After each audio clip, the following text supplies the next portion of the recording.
Hello, good morning to everyone. It is a real pleasure to greet you and welcome you to this virtual space that UNICEF has created for everyone. I am Fernanda Hernandez, and it is an honor to join you for the next few minutes in this webinar in which we're going to present the current scenario of overweight in children and adolescents in the region. It is clear that in the context of COVID, food systems and lifestyles have been transformed, and this has led to an increase in health and nutrition risks for children in Latin America and the Caribbean. For this reason, we have brought together in today's space various representatives to share and listen to relevant experiences and to share and raise awareness about healthy eating and the prevention of overweight in children and adolescents, prioritizing health, nutrition, child development, and of course, children's rights. This space will be held in Spanish, and we also have simultaneous interpretation in English, French, and Portuguese. So the invitation is to please go to the bottom part of your screens, and there you shall see an icon which reads Interpretation, a globe. Choose the language of your preference. Today we have some very special guests joining from different countries in Latin America and in the Caribbean. At this given point in time, we already have more than 200 participants. Welcome to one and all, once again, and thank you very much for accepting this invitation to become part or to be part of a very important conversation. This broadcast is also being replicated on UNICEF's select social networks, and you may find on the screen. You may join from there as well. Very good. In order for us to kick off with today's session, we have Ms. Jim Gough, UNICEF's Regional Director for Latin America and the Caribbean, with more than 23 years of service with UNICEF. Ms. Gough has extensive experience in program management, emergency response, and system strengthening. She is a civil engineer by profession with master's degree in water resources management from the University of Arizona. She has a distinguished career with UNICEF, where she has served in numerous senior positions, including Regional Director for South Asia, Deputy Regional Director for Latin America and the Caribbean, Country Representative for Nigeria, Palestine, and Barbados. Welcome, Jean, to this broadcast. Thank you so much, Fernanda. Good morning to one and all. Thank you so much for your participation today. I would also like to welcome our guests and special guests, Fabio da Silva Gomes from PAHO, Ms. Elisa Maria Cadena Gaona from the Ministry of Health of Colombia, Mr. Brian Chaz from the Cooperativa de Obrera in Argentina, and our colleague Mauro Brero from UNICEF Mexico. Good morning to one and all. Latin America and the Caribbean is a region as rich in food as it is varied in its flavors. However, we don't always eat healthy. We have all been exhausted and without the desire or with the time to cook at mealtimes. So we've opted for the easiest solution: fast, cheap, and unhealthy food. During the pandemic, it has been even more difficult to eat healthy. Mothers and fathers have lost their income, food prices have went up, children were no longer able to go out and play outdoors. They were locked up in their homes, and they also stopped getting school meals. What our children eat today has a lifelong impact on their health. Overweight in children and adolescents increases the likelihood of having diabetes, certain types of cancer, and heart diseases. It also increases the risk of having a disease at a very young age. Today, we will learn about the current situation of overweight in children and adolescents in Latin America and the Caribbean, and hear about initiatives that are being promoted in our region to prevent it. We are joined by experts who work with conviction to guarantee the health and nutrition of children and adolescents. I would like to invite you to listen to their experiences, share your questions, and be inspired to promote solutions in your countries. If preventing overweight in children and adolescents in Latin America and the Caribbean was an urgent matter before COVID-19, it is even more now. Let's start the conversation, and thank you so much. Now more than ever, we certainly need urgent actions. Jean, thank you so much for for this preamble, for your opening remarks. It is a pleasure to have you with us today. We are also joined in this conversation by Maaike Arts, Regional Advisor for Survive and Thrive. Maaike leads a team of sector specialists and provides advisory assistance on health, nutrition, and HIV issues affecting children, adolescents, and women in the region. Born in the Netherlands, Maaike holds a master's degree in human nutrition from the Agricultural University of Van Engen. Welcome, Maaike. And I would like for you to start by telling us about the regional context and UNICEF's vision for the prevention of overweight in children and adolescents. Thank you very much, Fernanda, and welcome to all participants. If we can now move on to the next slide, please. Very well. The content of the 5 topics I'll cover during my presentation. We will speak about the state of nutrition in the region, UNICEF's mission, risk factors in the region, UNICEF's contributions and recommendations. Next slide, please. Here we may see the 2 most common forms of malnutrition in our region. Chronic undernutrition or stunting still impacts 11.3% of children under 5 years of age and is still a more prevalent form of malnutrition in several countries, as we can see. However, overweight is increasing in the region, now impacting 7.5% of children below age 5, and in many countries it is already equal or more common than chronic malnutrition. We can look specifically at the Southern Cone and many Caribbean countries and territories facing this situation.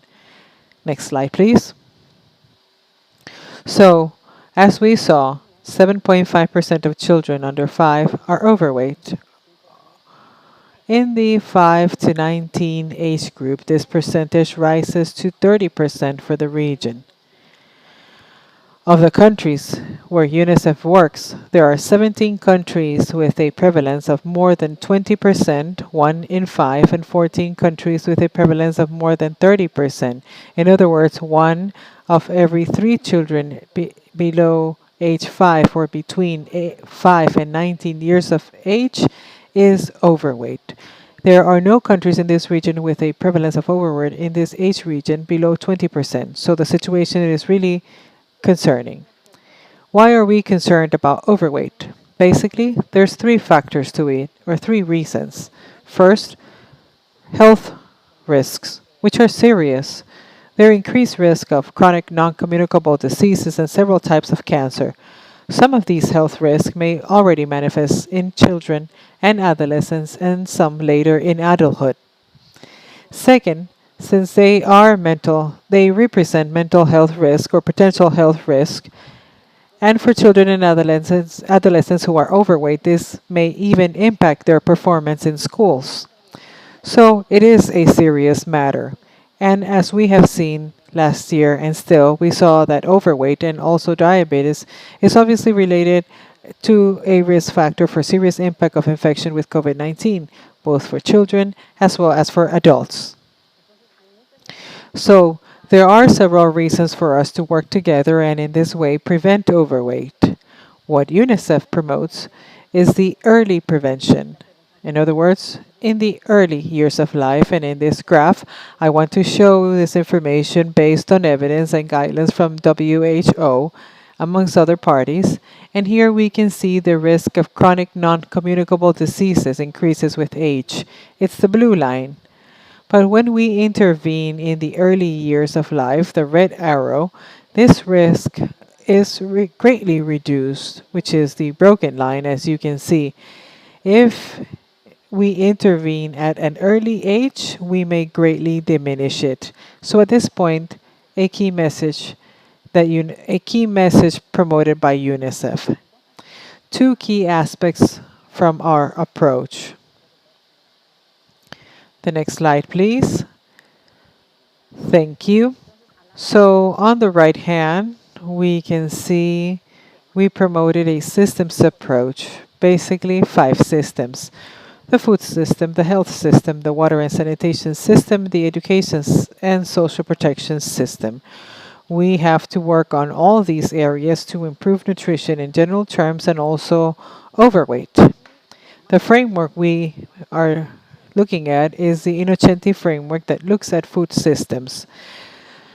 If we go against the clock, we can see what impacts the diets of children and adolescents are basically four components: external food environments in red, food supply chains in blue, personal food environments in orange, and also caregiver behavior, which is also a very important factor, as you may see in blue, in a darker blue. We do need to take this into consideration when we develop our activities. One specific aspect I wish to highlight is the regulatory actions promoted by UNICEF. Basically, there are 5 regulatory actions promoted by UNICEF and obviously all linked to the slide I showed previously.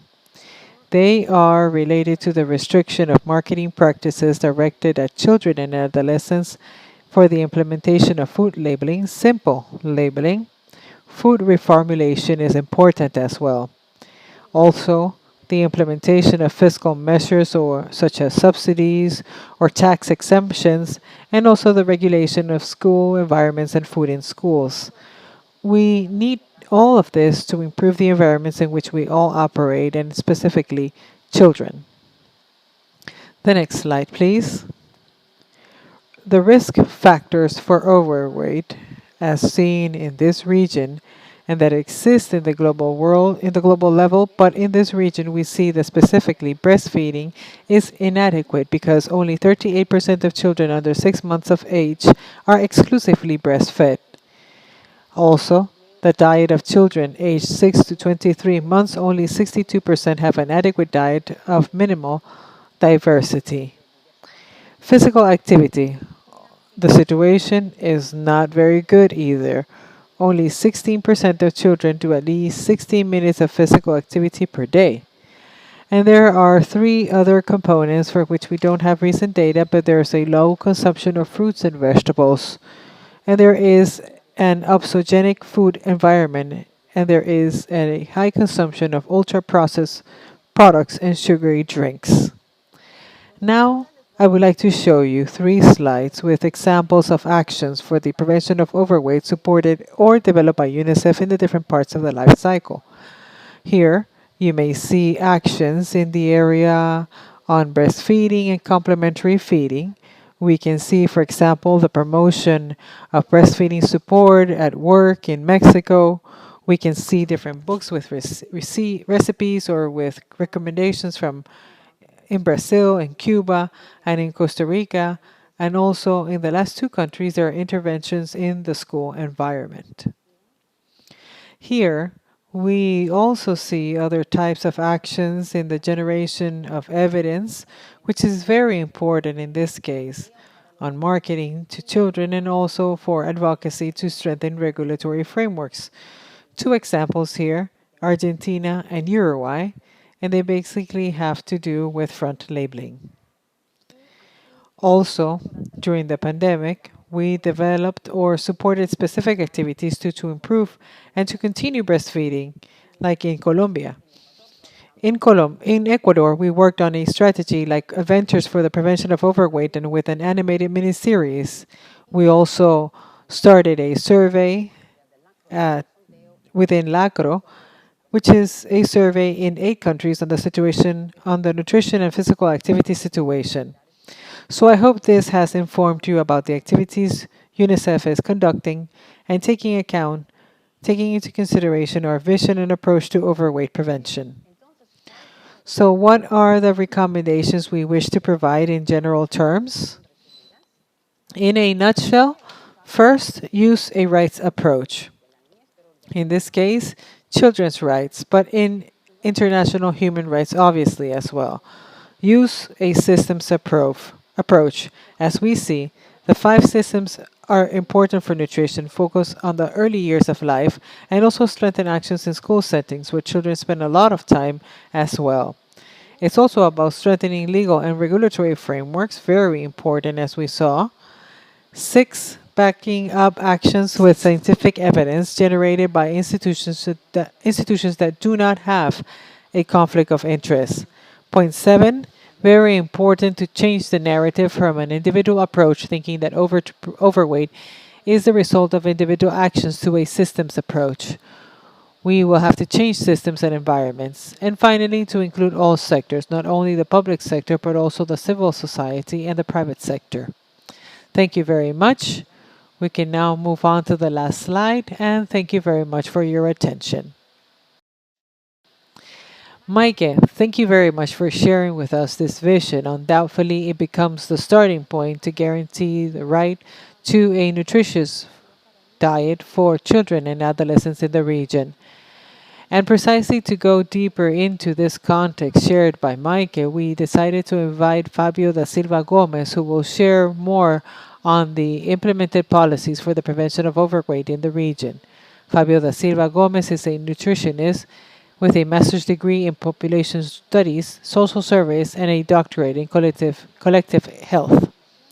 He specializes in nutritional analysis of populations and analysis of nutrition and food policies and programs. He is currently the nutrition and physical activity advisor for the Americas at the Pan American Health Organization, World Health Organization. Fabio, welcome. In this sense, we're certainly going to talk about the most relevant policies in the region as well as the implementation of nutrition labeling. I would like to ask you, what other policies stand out to tackle overweight in children and adolescents? Thank you very much, Fernanda. Thank you very much for the invitation and for the opportunity.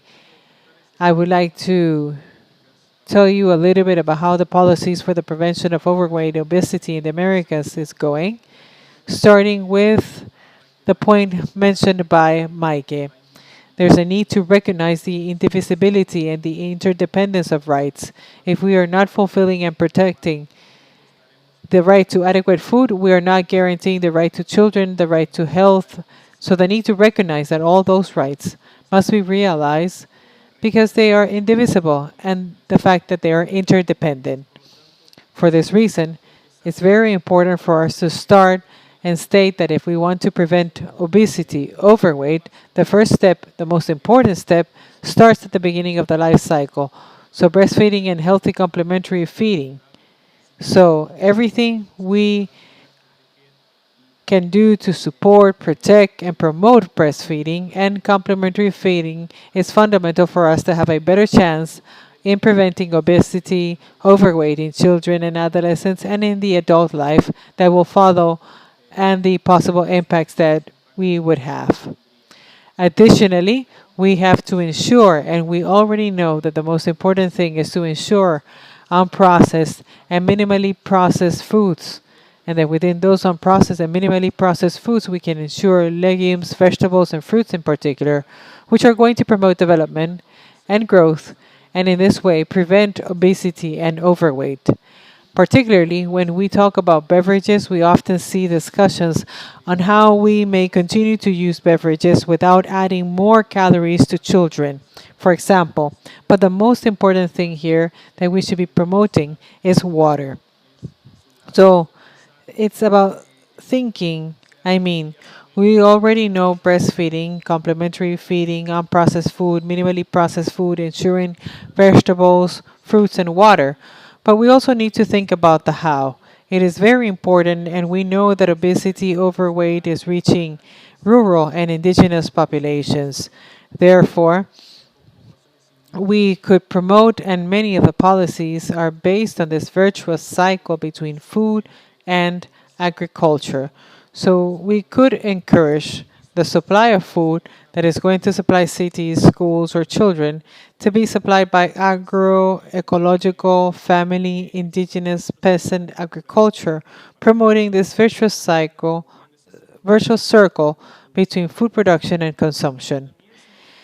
It's also important to highlight that many countries have difficulties and resource constraints and skill constraints to be able to go back to ensuring that food is food-based in culinary preparations. It is also necessary to move forward and that supply may be invested in developing resources to be able to prepare preparations that may encourage the consumption of legumes, fruits, and vegetables, but at the same time, the skills that may enable the school community and the wider community to be able to supply our children with food that we recommend. And there are some examples that I'm going to cite. I'm going to mention some examples. The example of Brazil, which has school food problems, and several other countries in our region have also developed it.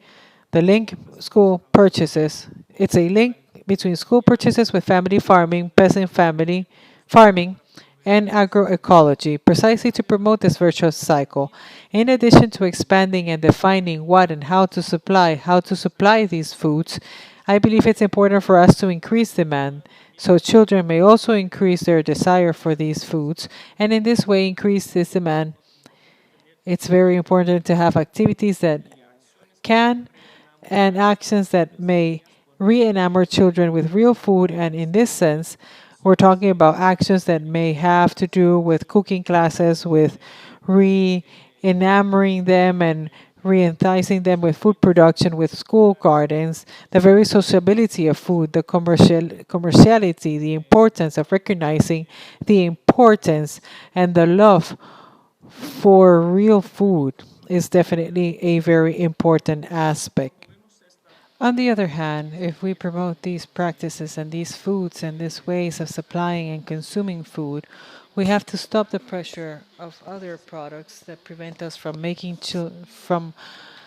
children want to love real food even more.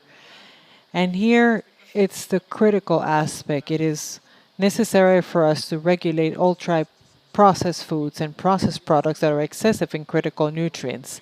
This means that in some countries, for example, we will have to move forward with measures that may clearly define and identify which products are excessive in sugars, fats, saturated fats, trans fats, and sodium, and have a basis, a system, and a definition of what is excessive and what may be aligned with public health recommendations.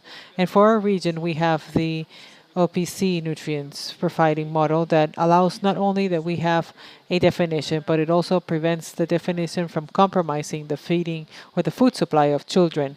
Because the nutrition profiling model is accompanied by needs of children and adults. So there, in this publication, I leave you the link. We have more information on how countries have adopted and advanced in the adoption of a front-end labeling system in order for them to identify those excessive products, and in particular, the definition of what an excessive product is, which may be used for nutrient profiling models precisely so children are not exposed to foods that are considered excessive and defined as excessive for adults and not for them. So, very important for us to include this definition precisely since it's going to help us as a population, both adults and children, in order for them to get closer to the diet recommended by the WHO. The limits set by nutrient profile models are defined according to the intake targets of the World Health Organization. So, for this reason, for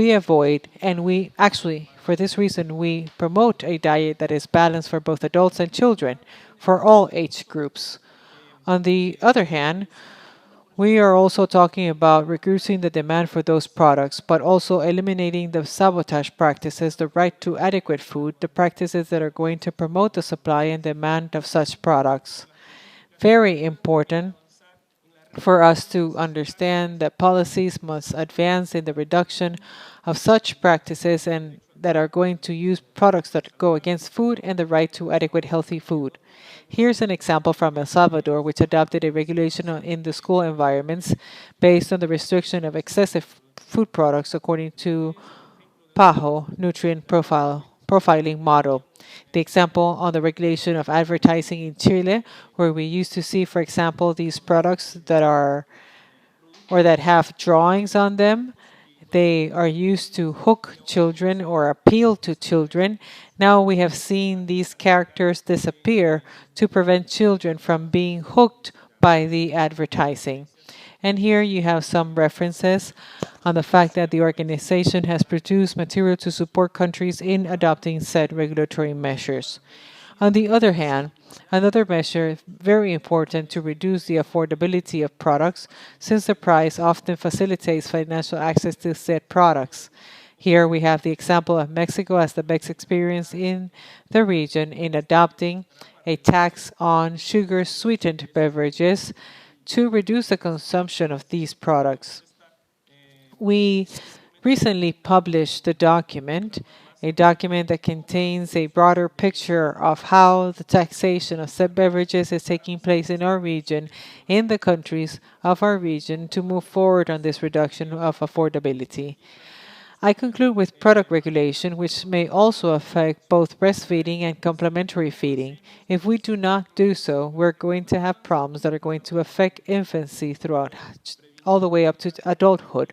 We won't be able to prevent obesity effectively if we don't regulate the marketing of these breast milk substitutes.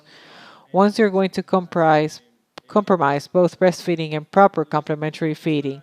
And finally, I will leave you with this slide, a public consultation by WHO on recommendations for the prevention and management of obesity across the life course in underway and open until the 17th of September.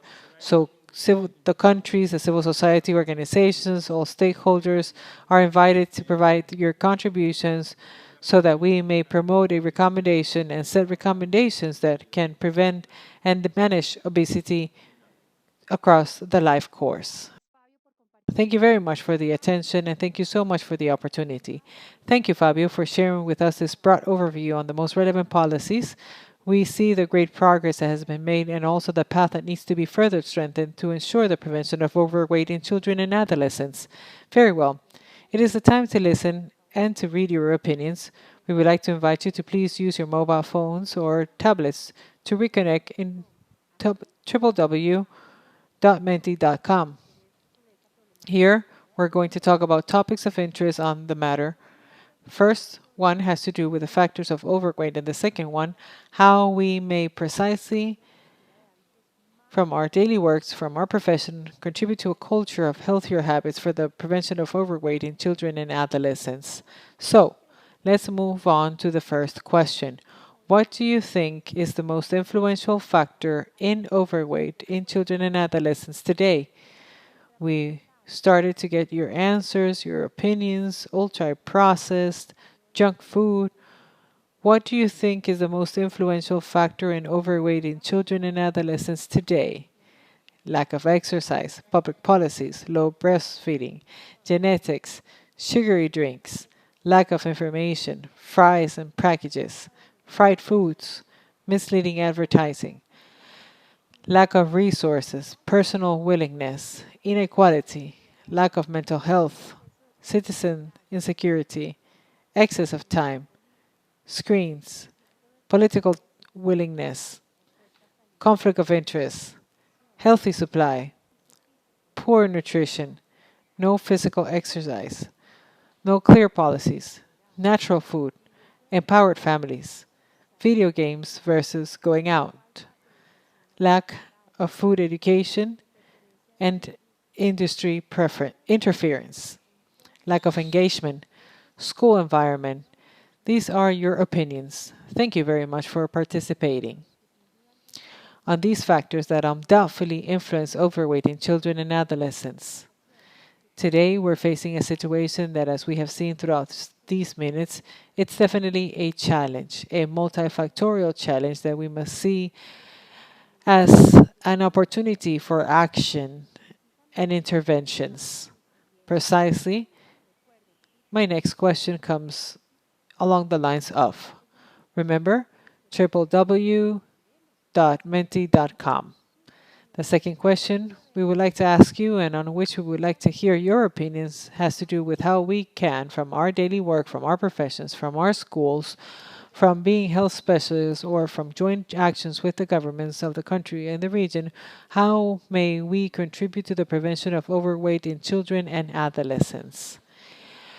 Remember, we are here waiting for your answers, and we already have some nutrition education, physical activity, no ultra processed, breastfeeding support, food regulation, professional education, adult education, menu regulation, water consumption, awareness raising, food education, sports, eliminate ultra processed foods, physical health, food taxation, homemade food, family health, targeted projects, spaces for physical activity, public policy,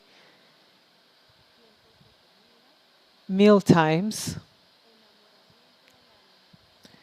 food literacy, caregiver education, motivating physical activity.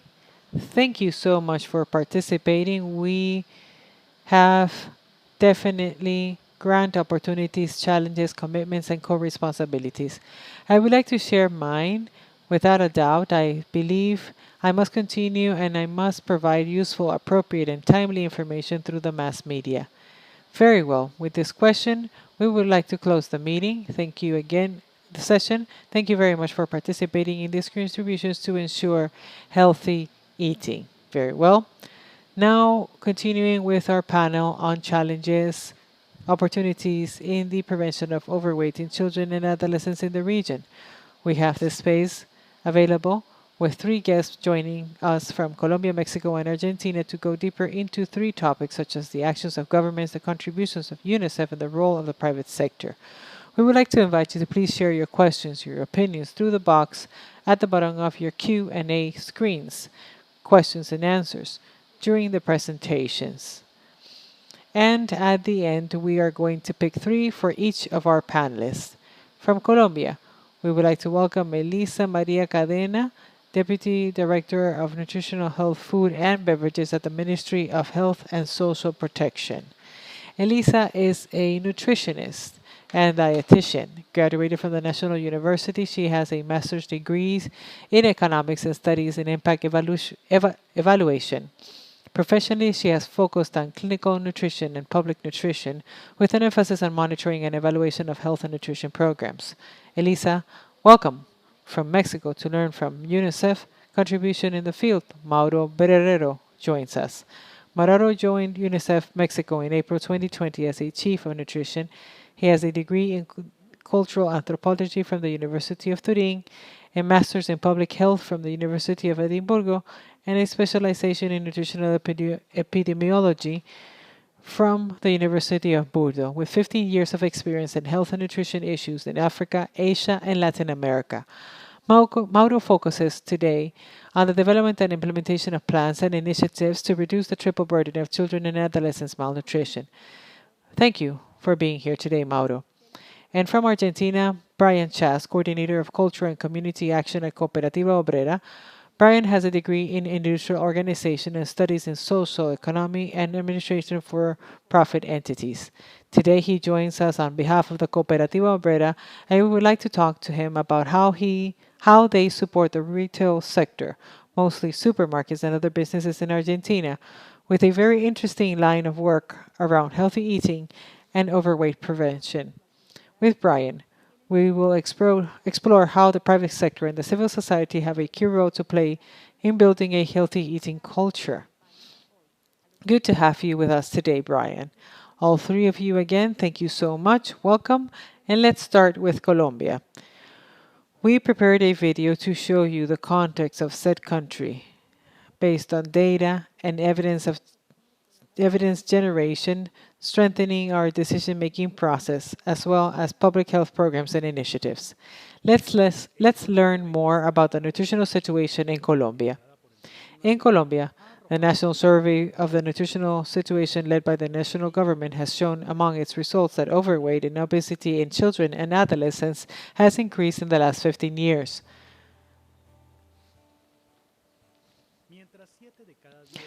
While 7 out of 10 babies are breastfed in the first hour of life, only about 4 are exclusively breastfed for the next 6 months, and 3 out of every 10 are breastfed until the age of 2 in combination with other foods.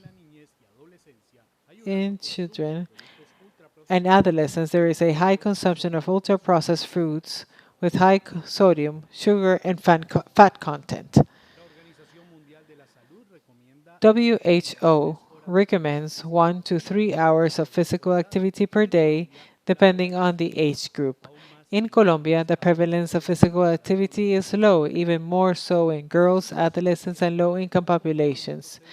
This situation is aggravated by sedentary behavior such as excessive screen time. In Colombia, excess weight in this population is a public health issue.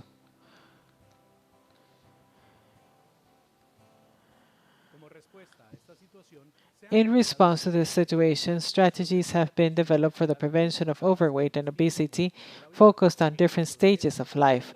Examples of these are the comprehensive care routes for the promotion and maintenance of health, the promotion of exclusive breastfeeding and adequate complementary feeding, the strategy of healthy environment schools and rural areas, the law on labeling and healthy food environments,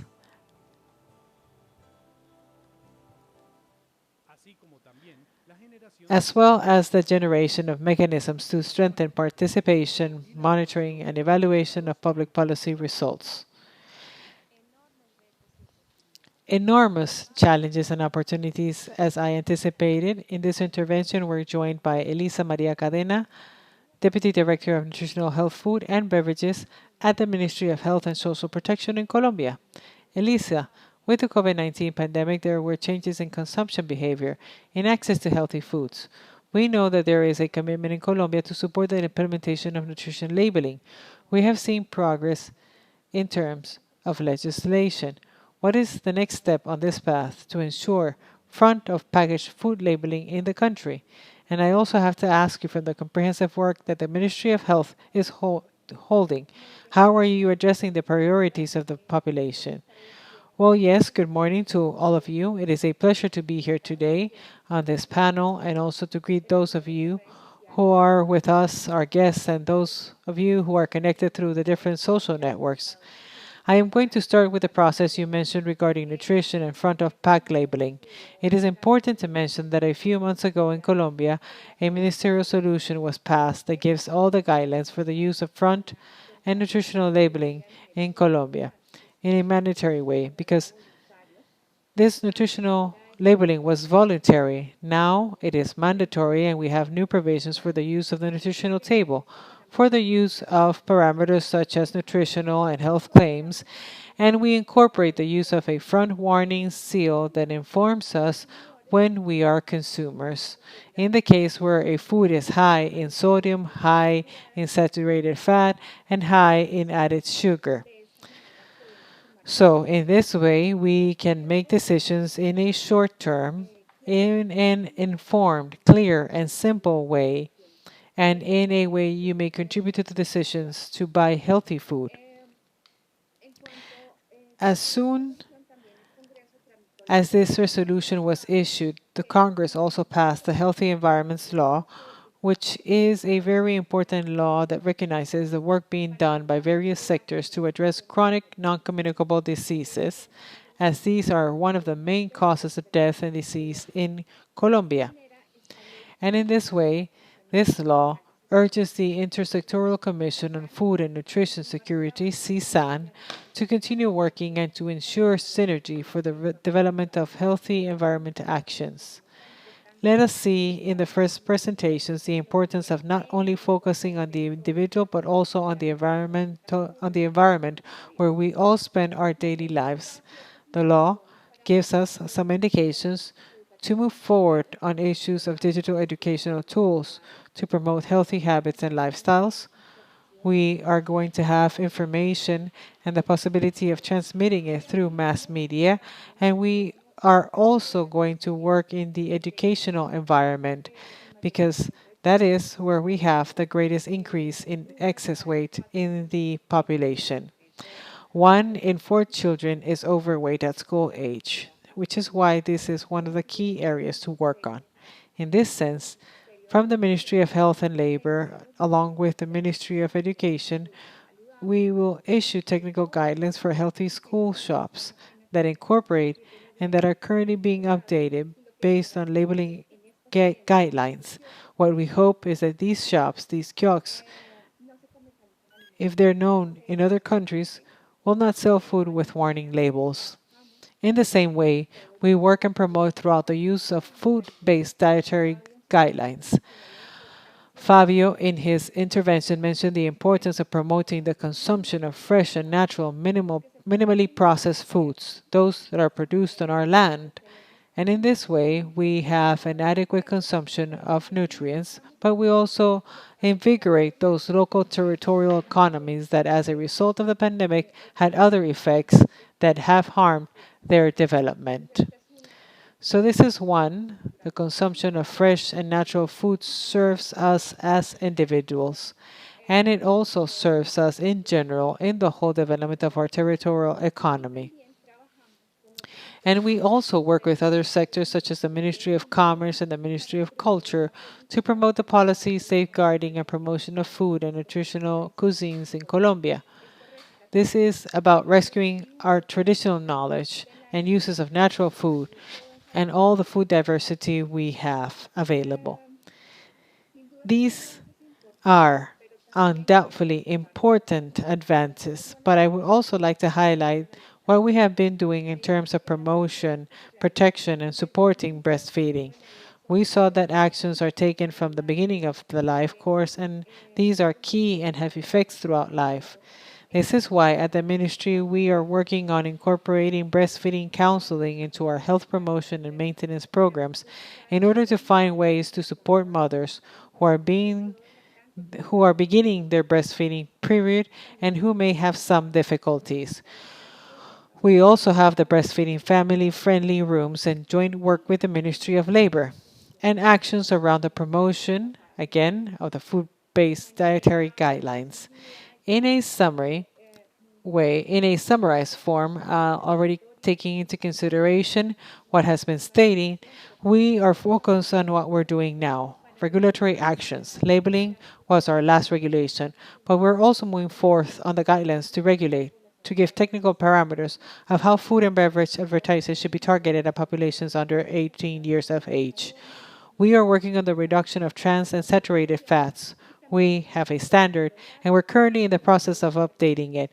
And we're also updating the provisions of the International Code of Breast Milk Substitutes. The intersectoral actions I mentioned, which are not only between ministries but also actions at a national and territorial level, recognize all our food diversity and, without a doubt, the actions that we have with other strategic allies such as Unicef and PAHO, which support us in the development of actions focused on health. But this whole approach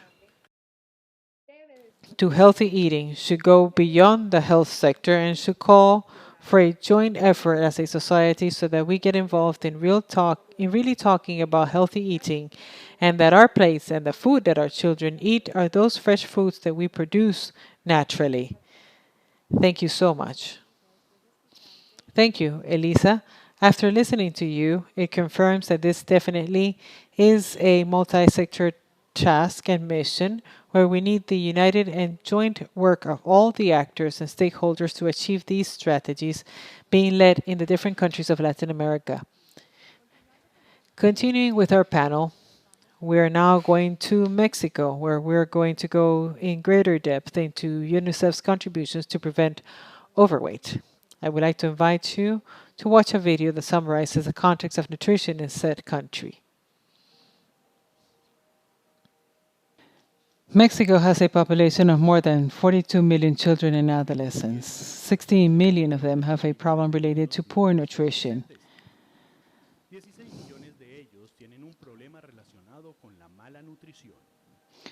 Some factors influence the situation from the earliest years of life, such as low levels of exclusive breastfeeding and the excessive supply of unhealthy products.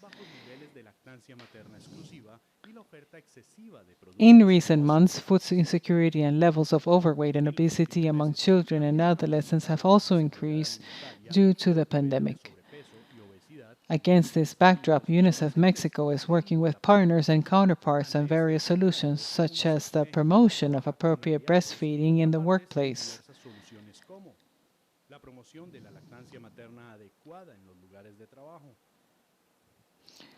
promoting the use of the new nutritional labeling of food and beverages, and promoting better eating, hygiene, and physical activity practices for Mexican children through health services, schools, and the digital platform on mHealth Nutris. Prioritizing these types of interventions and many others that have contributed to the prevention of overweight is not only urgent, but necessary to overcome poor nutrition in Mexico and in Latin America altogether.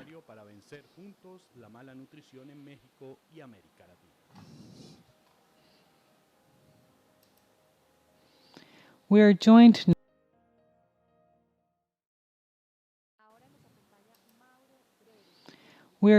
now by Mauro Brero, Chief of Nutrition at UNICEF Mexico. Mauro, in the context of COVID-19, what have been the main challenges and opportunities around UNICEF's contributions to the prevention of overweight in children and adolescents? I'm going to answer this very important question.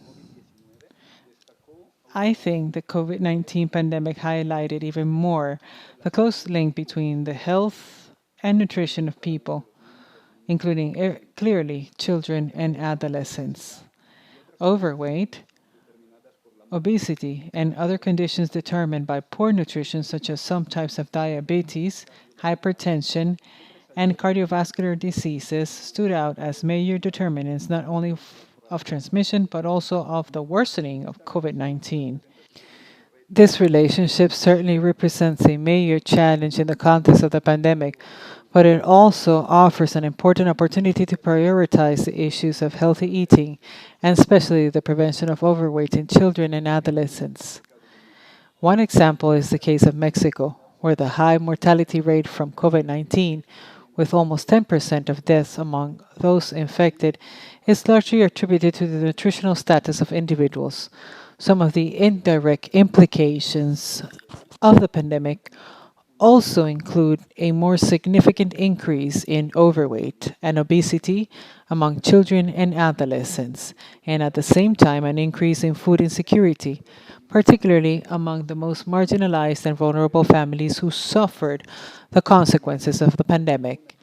At the same time, a significant decline in the coverage of primary health care and nutrition services, especially among pregnant women and children under 5 years of age, were observed.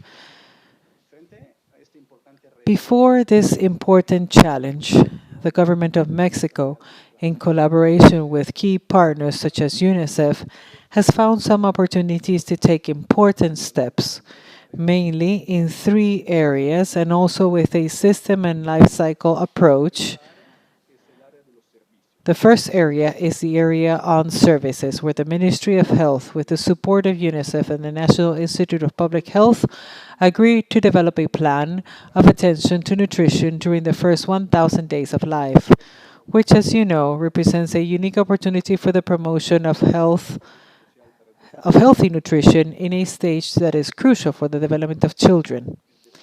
The plan's objective is to strengthen the capacities of health professionals in health systems and also in community promoters who collaborate with them. The idea is to scale up nutrition counseling services, quality services, both health facilities and communities, while ensuring the necessary measures to protect against contagions, such as the use of antibacterial gels and masks. The focus of the program is on the prevention of all forms of malnutrition, so malnutrition, micronutrient deficiencies, overweight, and obesity, what we call the WTI or triple UTI action. This will initially be implemented in priority states with high levels of chronic undernutrition, overweight, and obesity. But the aim is to scale up these services nationally through this national plan. This is different from the challenge I mentioned of decreasing the coverage of these services that we have observed during the pandemic.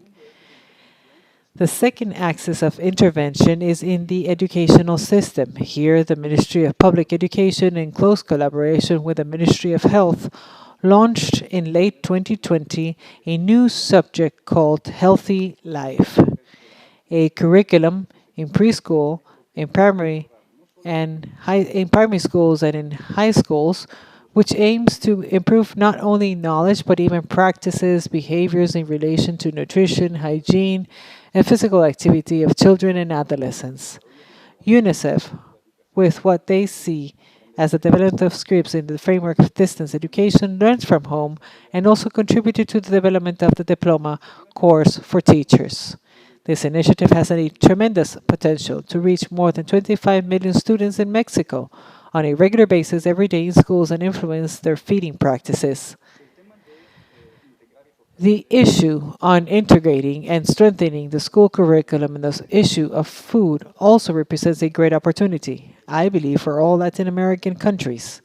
During this phase that we're all going through of going back to school after the pandemic, at the same time, in order for us to guarantee a favorable school environment, healthy food, updated guidelines on the sale and distribution of food in public schools are about to be published in Mexico. This update implies that these new guidelines will be linked to the new front of packaged nutrition labeling and thus restrict the availability of unhealthy food, junk food, in school spaces. Both actions, communication and regulation, contribute to improving the school environment. Finally, the third area I want to focus on is on behavior change communication programs and campaigns. These represent a great opportunity for the prevention of overweight. In this sense, UNICEF is also supporting the government's initiatives where during the pandemic messages were intensified through networks to promote best nutrition practices for nutrition. UNICEF, in collaboration with the Ministry of Health and the National Institute of Public Health, is also implementing a mobile messaging program called mHealth or Nutres via SMS, aimed at caregivers of children under 5 and at the same time at health personnel in 2 priority states. This is a program with personalized life cycle messages to remind mothers at each stage of their children's growth and fathers about the best feeding, hygiene, and physical activity practices to promote with their children at each stage. For example, exclusive breastfeeding, healthy complementary foods, physical activity, reducing the consumption of junk foods, etc. These messages are also addressed at the same time to health staff to remind them of the importance of promoting the same practices during every contact they have with caregivers in health centers. Once the evaluation phase is finished in the 2 states, the aim of this program is to scale them up also under the scheme that I mentioned to you previously during the first item, and as SMS or WhatsApp activities. So in this way, with a systems approach around these 3 axes, UNICEF is supporting the government of Mexico to respond to the challenges of the post-COVID-19 pandemic with a comprehensive approach that encompasses services, environments, and communication for social and behavioral change. Thank you very much. Mauro, thank you very much for sharing with us all your contributions that UNICEF makes hand in hand with the schools and with the health entities with the communication campaigns that are so important to achieve the social change, which are fundamental, and we know it is crucial in the prevention of overweight in children. And when we talk about leaders and key players in all sectors, we are really referring to the rest of the stakeholders. We are really referring to the rest of stakeholders who are all very important in contributing to children's nutrition. So now we're going to look at the initiative from Argentina, where we're going to talk about the role of the private sector in preventing overweight in children and adolescents with a short extra from 2 campaigns where consumer awareness and education is key to informing and sensitizing and generating awareness amongst families.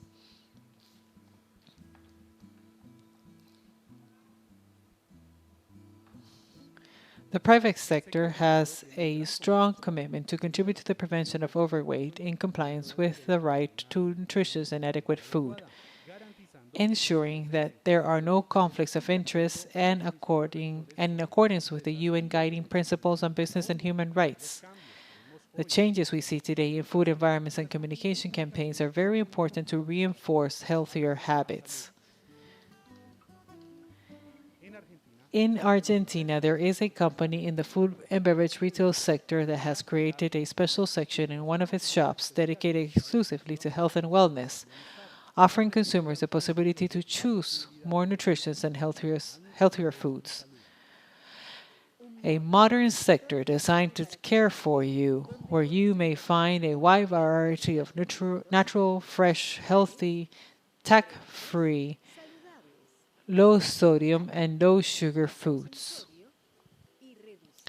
Produced from selected suppliers, supervised by our professionals in the food and safety sector, controlled by our quality control laboratory, making it making this new COPE proposal a 100% reliable and ideal place to achieve your well-being and improve your health in general. Communication campaigns created with health and government entities are also key to educate consumers, inform and raise awareness among families, and create a culture around healthy eating. Add 30 minutes of physical activity every day. More active, healthier. Take care of your heart. Less salt, more life. Drink 8 glasses of water every day. More hydration, healthier you will be. Get 5 servings of fruits and vegetables every day. The greater the variety, the greater the health. Build your menu with half a plate of vegetables, a quarter of grains, and a quarter of protein. The more hydrated, the healthier you will be. And to find out more about the context of these initiatives, today we're joined by Brian Chaps, Coordinator of Culture and Communication Action for the Cooperativa Obrera, who joins us from Argentina. Brian, welcome. And from your experience, what do you think is the role of the private sector and the civil society in the prevention of overweight in children and adolescents? Please tell us briefly how the cooperative supports said initiatives. Well, good morning. Good morning to one and all. I would also like to thank UNICEF and UNICEF Argentina for allowing the cooperative to be part of this panel and for allowing us to share our experience. It is clear to me after the presentations that the private sector is a key player in being able to contribute to curbing and preventing overweight in children and adolescents. For example, we can be protagonists in the production of healthy eating and physical activity, encouraging different actions such as promoting healthy diets, physical activity, and limiting the content of saturated fats, trans fatty acids, free sugar, and salt in the products that exist, that we produce, and that we put on the shelves.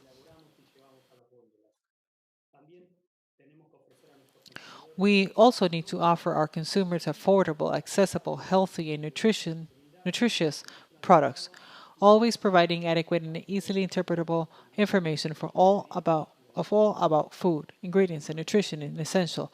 And the panelists said it is essential to design marketing plans that support the WHO's global strategy on diet, physical activity, and health. In particular, we need to focus on those foods that are promoted and marketed to children. We always agree to define and promote simple, clear, and consistent food labeling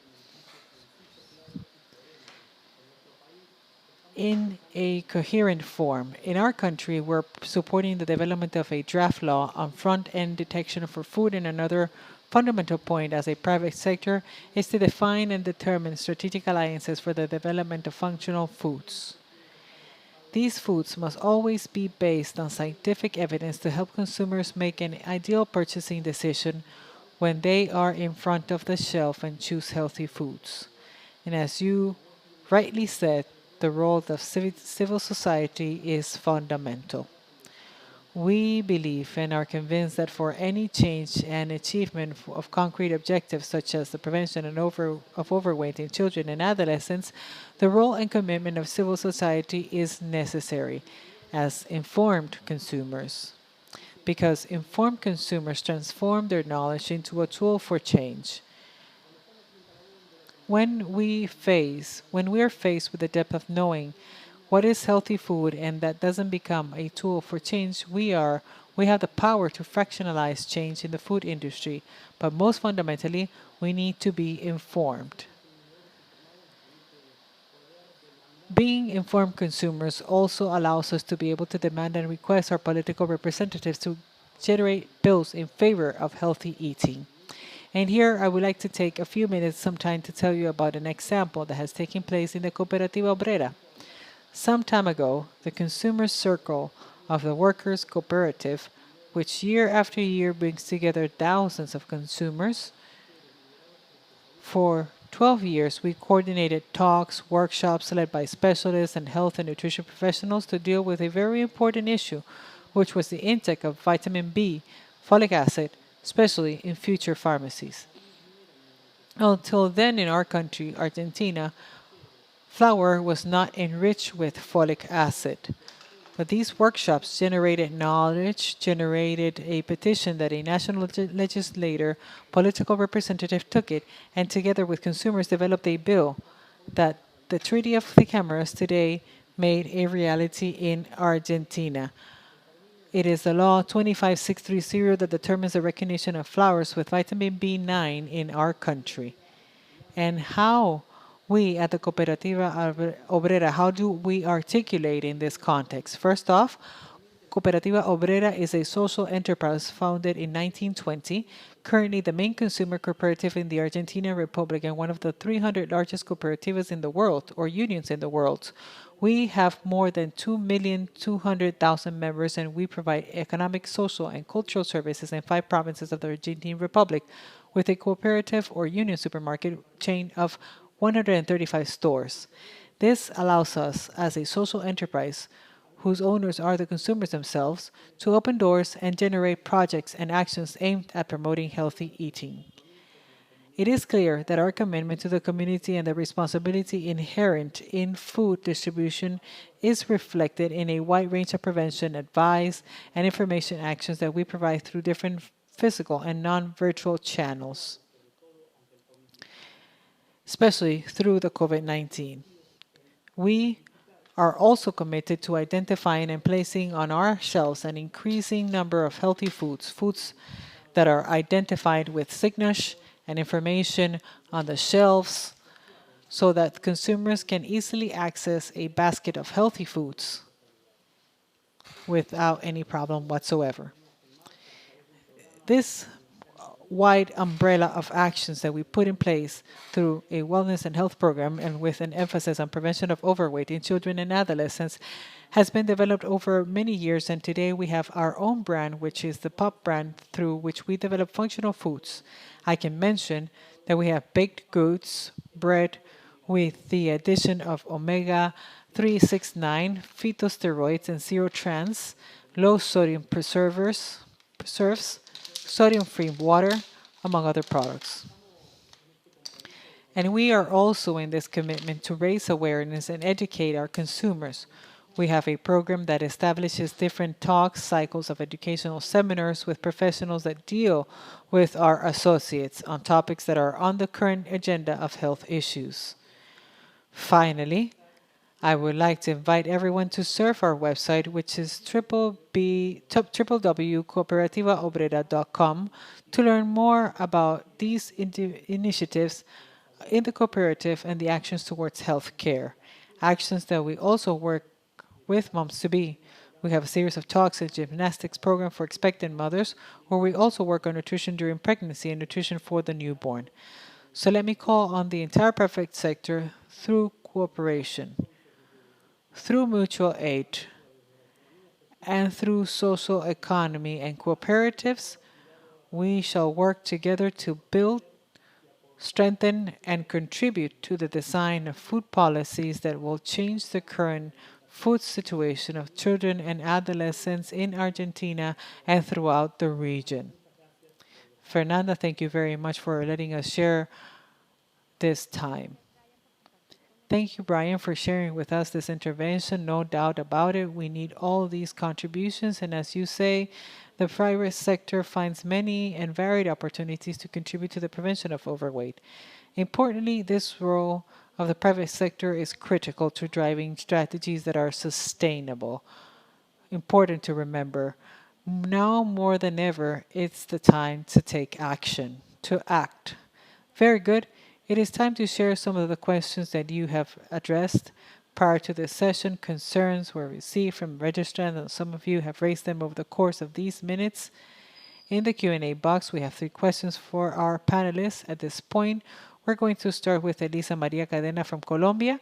Elisa, it's clear how important it is for governments to support families and children and adolescents to have access to healthy and quality food. What are the key factors in the work being done by the Ministry of Health and Social Protection in Colombia? Well, that's a very interesting question. I am going to start with the alliances that we must have within the government and how important it is to work together, especially with the Ministry of Agriculture and its agencies from the cultivation and production of these foods that we need and the entire Colombian population needs. If Colombians were to consume the recommended amount of fruit and vegetables as stated by the WHO, the production of fruit and vegetables in the country would not be enough to cover this demand. So it's very important to work with the productive sector to make even more progress in the production of these foods as needed. And undoubtedly, not to lose our food diversity, but to take advantage of those foods that we have in different regions and that become a great wealth in order to help our health. So, in our nutritional state, another important ally, the Ministry of Education and also the Agency of School Food Program for the linking of the youth, for example, in food guides based on food in the curriculum so that in this way, and also linking it with school gardens as we re-enamor students, which is the main message for the course, for their presentation. It's about re-enamoring children with natural food. Another strategic ally is the Ministry of Labor, and outside of the government, I believe Unicef, PAHO, and other agencies play a key role in how we may move forth and develop policies in an articulated form. The example of Mexico and also what we're doing here in Colombia are key to continue advancing in this articulation. The Academy is also key in the generation of evidence for public policy making and for public policy decision making. And I would also like to take advantage of the fact that the media are the allies that we should seek and we should strengthen in terms of talking about healthy eating and promoting breastfeeding. It's about talking and focusing on healthy and good lifestyles. Going back to the experience of getting to know these organizations in Colombia, I don't have any knowledge of anything in character like what they presented to us from Argentina, but there are different organizations to promote it, to promote the consumption of fresh and natural food.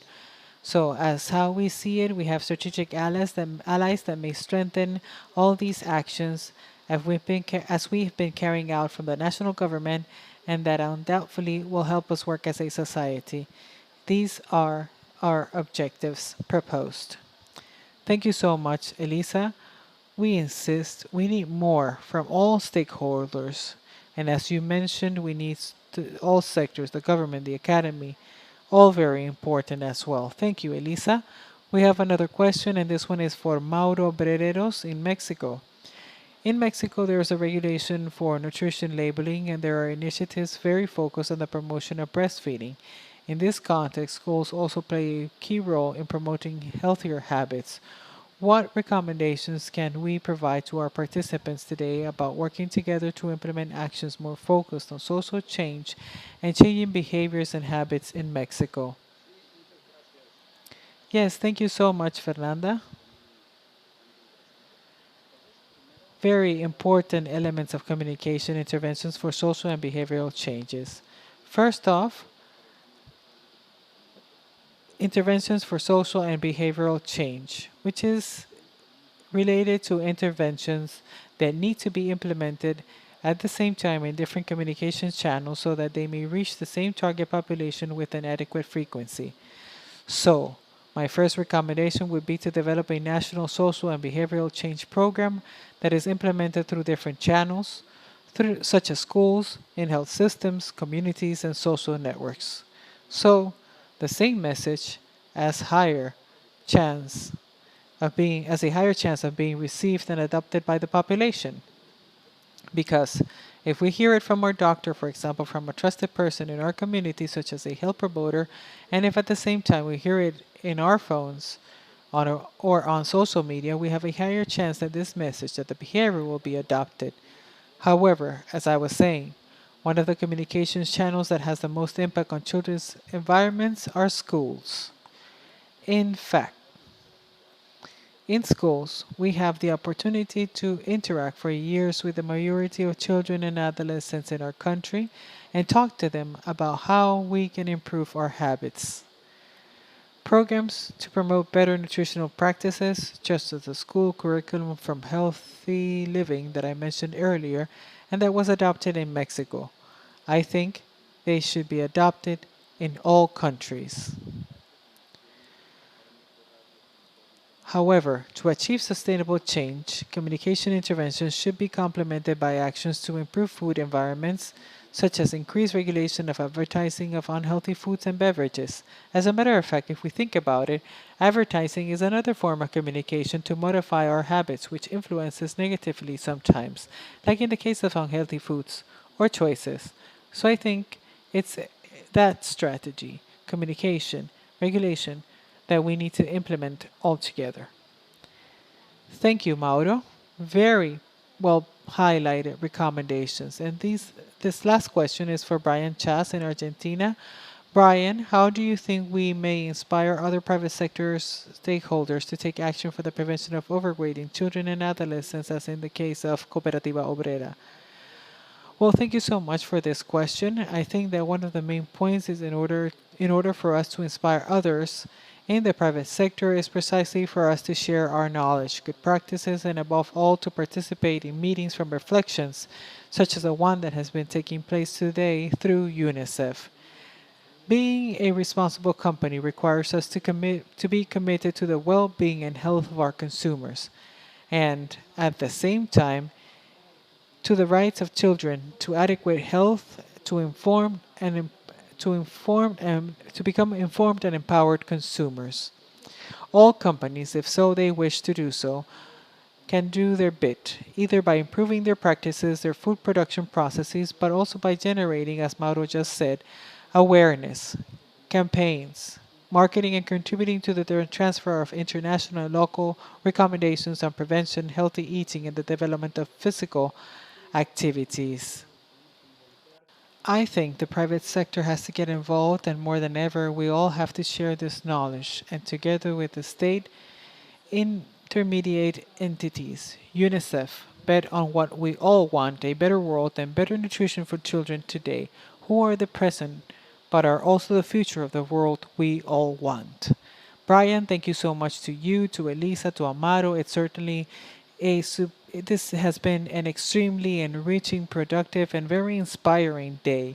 The virtuality took place. I applaud it, but I, on behalf of all attendees, who are more than 400 at this moment, I want to extend the applause of gratitude for your generosity, for your time, for your information, and the efforts dedicated in the entire region. Thank you very much. We look forward to seeing you again soon. So we're coming to the end of our panel on challenges and opportunities, in which we covered a summary of our work going on in all these countries, from the private sector, from the government, and the initiatives in health and education with all services and the health entities as well.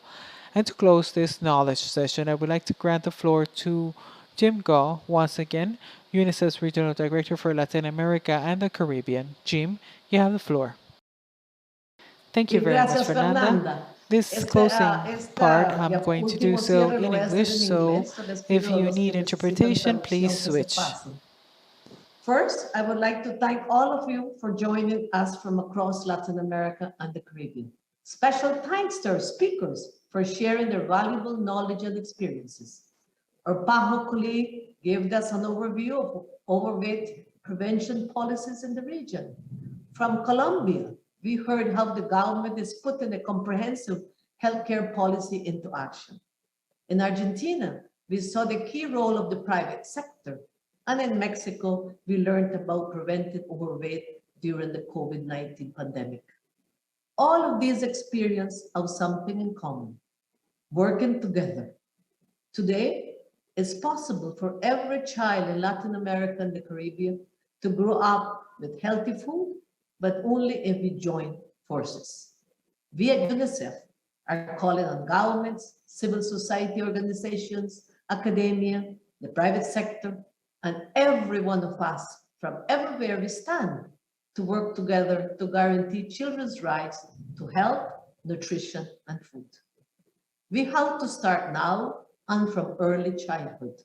Together, we must strengthen regulations of food marketing, formulations, and nutritional labeling. Number two, give children healthy food options at school. Number three, ensure children have spaces to play and exercise. And number four, empower families with information to make healthy choices. Let's put children at the center of decision making in the government, in the boardrooms, at school, and at home. It's not just about giving children enough food, but good food, making sure it's accessible and affordable to every family. That's our challenge. Thank you for joining us today and hope you will help us to promote this call for action. Jean, gracias. Jean, thank you.